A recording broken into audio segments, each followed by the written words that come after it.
What if Dubwool was in Gen 1 OU? Now, when I asked for a St. Patrick's Day Pokemon I could cover, this was the most popular thing you guys requested, which was a good one, I'll admit. But then my brother Convex told me about Ampharos. I was like, wait, that's so much better. But I was also like, okay, no one cares about Dubwool, so I guess I'll do that too on the same day. So Ampharos was intended to be the main show, but holy crap, Dubwool made it became the main Pokemon instead. The moment I made the first replay with Tauros, I was like, wait, this guy actually packs a lot of heat for Gen 1 OU. What the heck? Definitely not what I was expecting, but it's a pleasant surprise. And that's part of the reason why I love doing this series, because there's always surprises you never see coming. Sometimes there's Pokemon you think might be really good, and then they're not. And then other times, a Pokemon you've never heard of just has the perfect typing and move pool in order to break Gen 1 mechanics. And that's exactly what Dubwool is, because it is a normal type with some of the best moves in Gen 1. Starting off with the stats, you got average HP, and good defense and special defense. Its attack is nothing special, like it's probably the most average thing here. However, its speed, it's pretty good. 88 speed means that it is faster than Cloyster, faster than Executor, Chansey, Slowbro, Snorlax. Not to mention that's only 2 speed points away from being base 90. So this thing is pretty decently fast, to be honest. Like, what has base 90 speed? Like, Zapdos is 100, right? Yeah, and Jinx is 95. So it's only just a little bit slower than Jinx. Which not only means it's just pretty decently fast in general, but way more importantly, this guy right here, he has a great crit rate, which definitely makes him win a lot of battles. As for his moveset, he has Agility, Body Slam, Double Edge, Sword Stance, Thunder Wave, Hyper Beam. Are you kidding me? Like, you know who else has this in Gen 1? Do you really want to know who else has this? Okay, let's just switch this to Gen 1 OU. So let's just look up Sword Stance, Body Slam, and then lastly Hyper Beam. Where are the normal types with it? Oh yeah, that's right, just look at exactly. The only normal type with both Sword Stance and Hyper Beam. And I'm pretty sure it also has Thunder Wave too, if I remember correctly.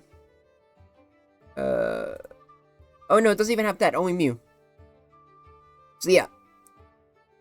So you only have Lickitung, normally. But Dubwool, with much better stats, with like a real attack stat, and like good speed, good defenses too, that's actually just insane. Also, while it's not super great, Double Kick is here, which is super funny. Mega Kick too, not even sure why it has that. And I think that's about it. Like there's Growl and Copycat, but nothing too noteworthy. So this guy's moveset is pretty straightforward. Sword Stance, Thunder Wave, Hyper Beam, and Body Slam. It's just like, holy, look at this. This is just a real moveset on stats that are not bad for the time. I didn't see this coming. I'm sure you didn't see this coming. In fact, I'm sure there is a decent amount of people who don't even know that Dubwool exists. Because like, why would you? Like, Sword and Shield was like a million years ago. Now it's all about Legend ZA and like Mega Dubwool. Like, you guys are not ready for Mega Dubwool. They're going to give this thing huge power. They're going to like make it get a lot of speed. It's just going to be like just an actual soccer ball. It's going to be crazy.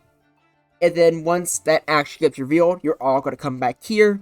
And this video is going to have like 1 million views. So that should be a lot of fun. But until that inevitably happens, let's go into the replays, shall we? Starting off with the boy himself, got Tauros.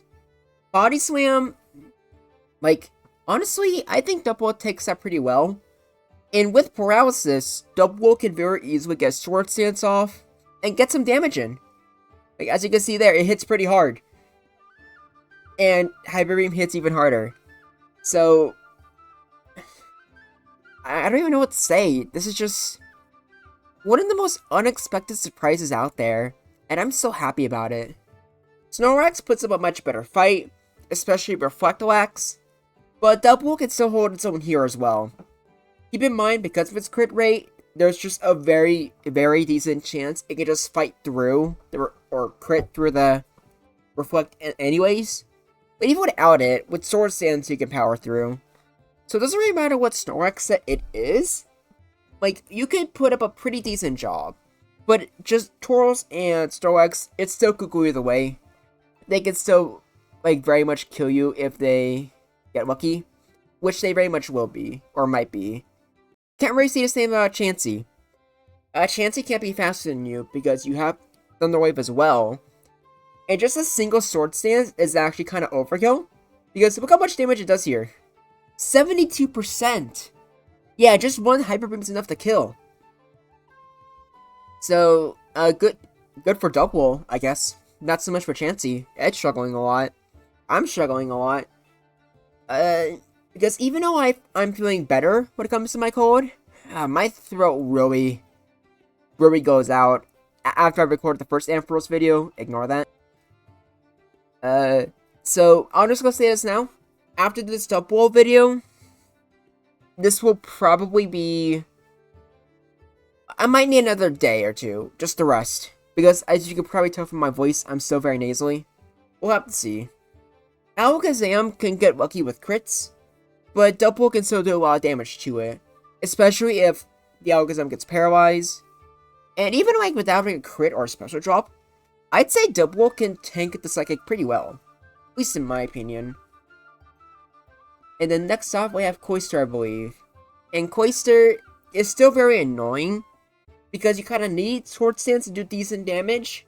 But it's hard to do that when, you know, it's clamp walking you. So that's why it's good that you're both faster and you have Thunder Wave. It means that it could potentially save you like a few turns, where normally Cloyster would just be getting free damage in. Despite that though, like, Cloyster could do a lot of damage to you. And even with a Sword Stance up, like, Hyper Beam does not do enough damage. So, in most cases, the Cloyster will probably win. But then again, with a paralysis, anything can happen. Like, the most unwinnable matchup can be won within the paralysis luck. Well, you shouldn't really test it. Especially not here with Executor. You can get lucky sometimes, sure. But Executor is still a big threat to you. I think Dubwool got incredibly lucky for this replay. Most of the time, this is not gonna happen to you. Anyone who's played Gen 1 can tell you, sweep is not kind to you when you're actually playing in a tournament. A lot of people find that out the hard way. Not me, though. And speaking of luckiness, Dubwool got insanely lucky in this replay. It's so much I probably should have made a new replay, but it was so funny I just kept going with it. But just remember, normally, Jinx is faster than you. You don't resist Psychic. You don't resist Blizzard. So, in all intents and purposes, this should be a pretty bad matchup for Dubwool. Unless you're just good and you dodged it with Lovely Kisses. Like, it's just that easy, folks. I'm not sure what to tell you. And then right on, I have two replays here, because Dubwool with Double Kick is just funny. Earthquake's only a 3-hit KO. And Double Kick does really bad damage. You shouldn't use it, like, at all.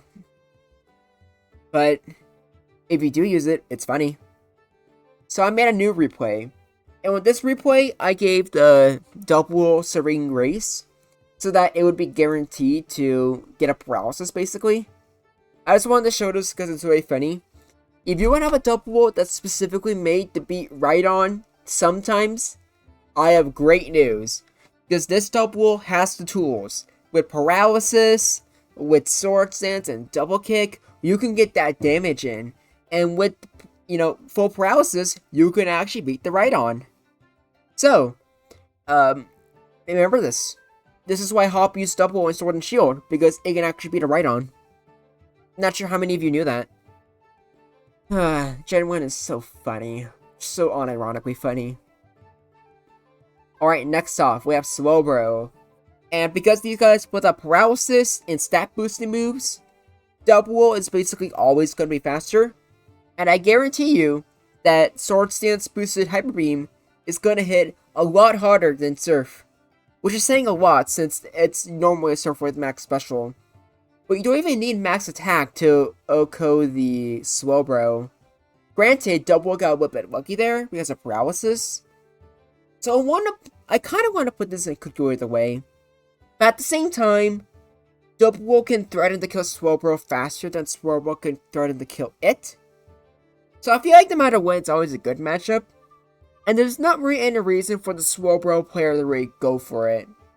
Because normally Slowbro is their main win con, which won't really happen if, you know, a Dubwool is just setting up right in front of you. Also, I felt like I didn't need to really say it, but obviously, just like Mega Wapiti, Dubwool has a pretty unwinnable matchup against Gengar. But at the same time, it can also paralyze Gengar, so it's a fair trade, I would say. Then Starmie, I'm just going to say you have a bad matchup against. It's faster than you, it has recovery, and Surf or just any other special move does a lot of damage to you. The Dubwool Never Rake is in a comfortable position, which I guess would be the same thing for Alakazam as well. But Starmie is a little bit more tankier, which I think goes a long way in just making the matchup more Starmie's favor. At least in my opinion. I'm sure you can argue Alakazam being good could go either way as well. Maybe even bad, depending on how you look at it. And last but not least, we have Zapdos. And this matchup basically also sends up Jolteon as well. They can paralyze each other, but Zapdos hits just way too hard. So Dubwool can't really set up, and it can't do enough damage in time. So Zapdos is probably going to win. It probably does better against Jolteon, because it's a lot what was tanky, but eh. Anyways though, here's the tier list. And for Pokemon that I assume will just be very forgettable, like it's just a sheep, it's pretty damn good for Gen 1 standards. I'm impressed. And that's why you guys should recommend more obscure Pokemon, because sometimes they might just surprise you, like you see here. So I don't know what my next video will be. I think I probably do need like another day just to rest. Because my voice is like killing me right now. But thank y'all for watching. And thank y'all for being very patient with me. What do you think about Dubwool? Do you think it's actually OU material? Or would it be better in one of the lower tiers? Let me know in the comments below. But until next time, this is Groundback, and I look forward to hearing from you.